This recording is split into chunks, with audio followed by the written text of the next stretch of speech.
सांग्रंशाल तिप्रा मथा बदल डेपुटेशन रोमानी दाम चीनी बिशिंगनो बांग्लादेशी खरकसा रमजाखा शांतिरबाजार थानानि पुलिस बाय शालबुरमनो हास्तियो रायदासायाते बांग्लादेशी रक हाबैतंगो रायदासायाते हाफाइनाय रकनो रमैतंगो शालबुरम पुलिस आनि बिशिंगो लाइथांजाक सांग्रंशाल हरजराब कइजा कक्टमानि बिशिंगते कक्टमामानै शांतिरबाजार थानानि पुलिस रक शांतिरबाजार बखास्ते बाय खबजा काथालिया आमचियो रायदासायाते हाबनाय बांग्लादेशी तंगै तफाइमानि कक्टमामानै शांतिरबाजार थानानि पुलिस रक सिविल ड्रेस जुमब्लायै रायदासायाते हाफाइजाकनो रमैतबुखा थाराव शांतिरबाजार थानानि ओसी आशुतोष शर्मा सेकेंड ऑफिसर शुक्लमणि देबबर्मा ते एसआई रतन देबरातनि कथालाय मुंबाय प्रतुकमुं ख्लायै रायदासायाते फाइजाकनो रमैमानखा आपनतयै शांतिरबाजार थानानि ओसी आशुतोष शर्मा कक्थुमनि बिसिंतै फायै सायखना रोखा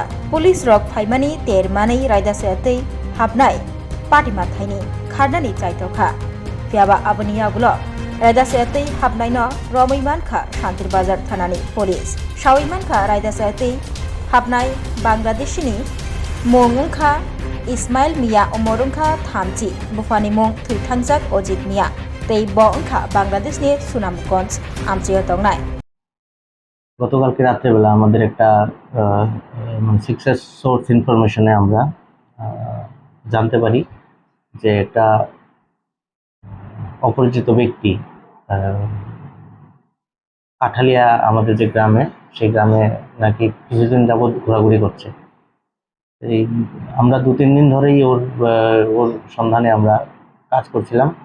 ইন দ্য মিন টাইম গতকালকে আমরা 4-5 জন মিলে আমরা সিভিল ড্রেসে সেখানে আমরা বাজারে যাই এবং আশেপাশে ঘোরাঘুরি করি এবং ওই লোকটাকে ডিটেন করতে পারি এবং ডিটেন করার সময় প্রথম আমাদেরকে মানে বুঝতে পারিনি, যখন বুঝে গেছে পুলিশ তখন একটু ভাগার চেষ্টা করেছিল। জঙ্গল অনেক মানে আমাদের ছেলেরা পরিশ্রম করে সেখান থেকে ওরা ডিটেন করেছে। ডিটেন করার পর আমরা ওকে জিজ্ঞাসাবাদ করলাম, জিজ্ঞাসাবাদে জানতে পারলাম যে ও বিডি ন্যাশনাল এবং ও নিজে স্বীকার করেছে এবং ওর কাছ থেকে আমরা এরকম কিছু কাগজপত্র পাইনি যেটা আমাদের মানে ও ইন্ডিয়ান আমরা প্রুভ করতে পারি। কবে এসেছে সেটা জানতে পারলাম। সেটা নিয়ে আমাদের ইনভেস্টিগেশন চলছে, জিজ্ঞাসাবাদ চলছে। বাংলাদেশের বাড়ি কোন জায়গায়? বাংলাদেশে ওর বাড়িতে কাঁঠাল গ্রাম, ভুগলা বাজার, কাঁঠালগ্রাম ভুগলা বাজার, আর থানাও ভুগলা বাজার, আর জেলা হলো সুনামগঞ্জ। ওর নামটা? ওর নাম ইসমাইল মিয়া, বয়স 30 বছর। বাবার নাম লেট আজিত মিয়া।